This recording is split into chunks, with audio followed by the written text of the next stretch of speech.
హైదరాబాద్ సామ్రాట్ complex JB ముస్లిం wing ఆధ్వర్యంలో 30 సహ పార్టీల సమక్షంలో చిన్న కులాలు మైనారిటీలో రాజ్యాంగ నిర్మాత అంబేద్కర్ పై హోంమంత్రి అమిత్ షా చేసిన విమర్శలు అతి నీచమైనవిగా పలు పార్టీ అధినేతలు తీవ్రంగా ఖండించారు. అమిత్ షా గతంలో మహాత్మా గాంధీపై కూడా బానియా బహుత్ హుషార్తా అని విమర్శించారు. అన్ని పార్టీల పెద్దలు ఖండించారు. ఈ కార్యక్రమంలో షోయబ్ ఖజీల్, మహేష్ బాలకృష్ణ, నర్సింగారావు, కిరణ్ మాదిగా, దయానంద్, వరుణ్ కుమార్, పద్మారావు, मसूद खान लिंगम, सीएल पलवुरु पेद्दलु पाल्गొన్నారు.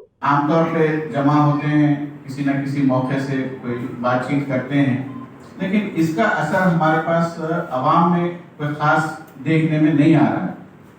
तो मेजर कंसर्न हमारा ये है कि अभी रिसेंटली जो हमारे होम मिनिस्टर साहब का स्टेटमेंट आया या फिर हमारे इस मुल्क के अंदर, हमारी इस रियासत के अंदर जो वाक़यात हो रहे हैं, कम्युनल वायलेंस के वाक़यात हो रहे हैं और पब्लिक के अंदर हैट्रेड स्प्रेड हो रहा है,